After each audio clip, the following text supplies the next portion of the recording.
Episode 4. The Hero Wall, the Dead Who Still Speak. There are places in life where silence is louder than noise. Daniel discovered one of those places on a Wednesday afternoon. It began like any other day inside Cade and Crown Legal Consortium. Polished floors, controlled smiles, expensive air. Yet something had changed. Since the control room revelation, the building no longer felt like paradise. It felt like a well-decorated cage, and Daniel was beginning to see the bars. The corridor of honor. It was Ngozi who first mentioned it. "There is a section I saw while reviewing files," she whispered during lunch. Her almond-shaped dark eyes were careful, scanning the room before she spoke. "A restricted wing. Ground floor. They call it the Heritage Hall." Emeka scoffed lightly, though his gray eyes flickered with curiosity. "You and your investigations," he said. "Maybe it's just awards." Ngozi shook her head slowly. "No, something else." Aisha leaned forward, her warm brown eyes wide. "Let's go after work," she suggested softly. Daniel said nothing, but his hazel eyes had already made a decision. A man who hears a drum in the bush must not pretend it is the wind. The hidden hall by 6:45 p.m. Most staff had left. The corridors were quieter now, the kind of quiet that feels like someone is listening. They walked together, Daniel, Ngozi, Aisha, and Emeka, down a hallway they had never entered before. Dim lights, fewer cameras, or perhaps better hidden ones. At the end of the corridor stood a large wooden door. Polished, heavy, old. Above it in bold metallic letters, Heritage Hall. Emeka pushed the door open slowly. It creaked. Inside, the air felt different. Colder, still, respectful, like a place where stories are buried but not forgotten. The room was large, softly lit by warm golden lights. The walls were covered with framed photographs, black frames, gold inscriptions, neatly arranged. Aisha stepped forward first. "Wow," she whispered, but her voice quickly faded, because what she saw was not celebration. It was memorial. The four faces at the center of the wall were four large portraits, each with a name, each with a title, each with a date, each with a word beneath. Legend. Daniel stepped closer. The first portrait, Barrister Kunal Aduremi, age 39, dark chocolate skin, broad shoulders, clean-shaven face, intense black eyes, wearing a Navy traditional agbada in the photo, serious posture. Died in a tragic car accident. Date, March 12, 2022, the second, Mrs. Zainab Lawal, age 44, light caramel skin, sharp green eyes, elegant hijab, composed smile, graceful posture. Passed due to gas explosion at home. Date, September 3, 2022, the third, Mr. Thomas S, age 36, deep brown skin, bald head, thick beard, warm brown eyes, cheerful expression. Fatal fall from apartment balcony. Date, January 18, 2023, the fourth, Miss Adebayo Nwankwo, age 31, fair skin, short curly hair, striking blue-gray eyes, confident smile, stylish black suit. Sudden illness. Date, July 27, 2023, a silence filled the room. Heavy, uncomfortable. Aisha hugged herself. "Why do I feel cold?" she whispered. Ngozi stepped closer, adjusting her glasses. "These are not just staff," she said quietly. "They were senior associates." Emeka frowned. So Daniel didn't answer. He was staring at the dates. March, September, January, July. His mind began to connect patterns, slowly, carefully, like a man tracing footprints in the sand. "The pattern every 6 months," Daniel said softly. They turned to him. He pointed. "March to September, 6 months. September to January, 4 months. Then January to July, 6 months again." Ngozi's eyes widened. "That is not random." Daniel nodded. "No, it is not." Aisha's voice trembled. "But accidents can happen." Daniel looked at the photos again. 4 faces, 4 lives, 4 stories that ended too neatly. A proverb says, he murmured, when 4 chickens die in the same pen, the farmer must check for a fox. Emeka shifted uncomfortably. You are overthinking. But his voice lacked confidence. The small details, and Ngozi stepped closer to the frames. Look at this, she said, pointing. Each portrait had a small engraved line beneath the date.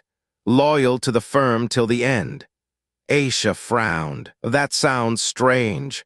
Daniel leaned in. Not just strange, he said quietly. Intentional. He moved to the side wall. There were smaller frames, documents, certificates, commendations, but something else caught his attention. A plaque, bronze, polished. It read, in honor of those who upheld the firm's integrity beyond compromise. Daniel's heart tightened. Beyond compromise. What did that mean? Ngozi's voice came again. Daniel, he turned. She pointed to a smaller inscription under Adebayo's photo. It was barely noticeable. A tiny symbol, a triangle. Inside it, a single letter. Daniel felt a chill. Project Exodus, he whispered. Aisha looked confused. What is that? Daniel shook his head slowly. I don't know yet. But something inside him knew. This wall was not just a tribute. It was a warning. The disturbing realization, Emeka suddenly stepped back. Wait, he said. Didn't we hear something about staff who left the firm? Ngozi nodded slowly. Oh, yes, but no one mentioned deaths. Aisha's eyes filled with fear. You mean, Daniel finished the thought, they didn't leave? Silence, heavy, the kind that makes your chest tight. Emeka ran his hand through his hair. No, that's too much. These are accidents. Daniel looked at him calmly. 4 senior staff, different accidents, close time frames, same loyalty inscription.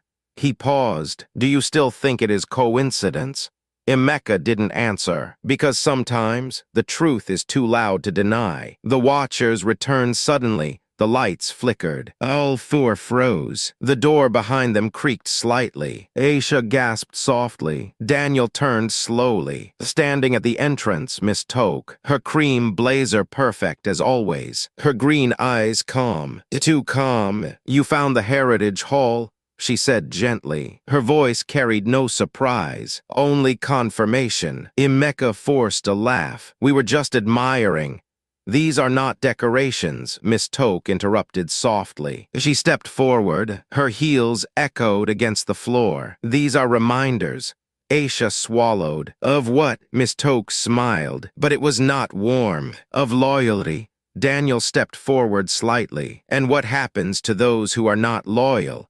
The room seemed to hold its breath. Miss Toke's green eyes locked with his hazel ones. A tree that refuses to bend in a storm, she said softly, may not survive the wind.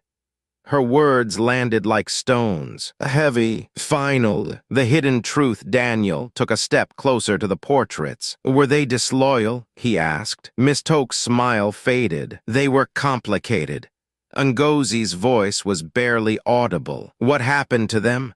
Miss Toke looked at each portrait slowly, as if remembering, as if calculating. Then she said, they made choices. That was all. No explanation, no emotion, just choices. The final clue as they turned to leave. Daniel glanced once more at the wall, and then he saw it, a small digital panel beside the plaque, almost invisible, a security access point with a blinking light, the same red glow, like the camera in his vent, like the eyes that never sleep. He stepped closer briefly, and for a split second, the screen flickered. A name appeared, not one of the dead, a new file, active subject, Daniel Oladle, his breath caught. Then the screen went blank, ending Hook back in the control room. Far below, Mr. Cade stood before the monitors. Daniel's face filled one of the screens, his hazel eyes burning with realization. Halima stood beside him. He is connecting everything, she said calmly. Mr. Cade smiled faintly. Good. He clasped his hands behind his back. The question is... He leaned closer to the screen. Will he become a legend? His blue eyes glowed cold. You're a problem. Fade to black. Lessons and teachings 1. Not all honor is truth. Some are masks for silence. 2. When patterns repeat, wisdom must investigate. 3. Loyalty without understanding is dangerous. 4. Fear can be hidden behind respect. 5. A wise man reads what is not written. 6. Truth may be buried, but it always leaves footprints. 7. In life, some walls don't just display history. They warn the future. As the proverb says, the grave is quiet, but it tells many stories. Call for subscription if this episode made your heart beat faster, if you felt the fear behind the silence, if you want to uncover the truth behind the hero wall. Then you cannot stop here. Subscribe now, turn on notifications, share this story with someone who values truth, because in episode 5, the firm begins to test loyalty in ways no one expects, and Daniel is already being watched. The deeper you go, the darker it becomes.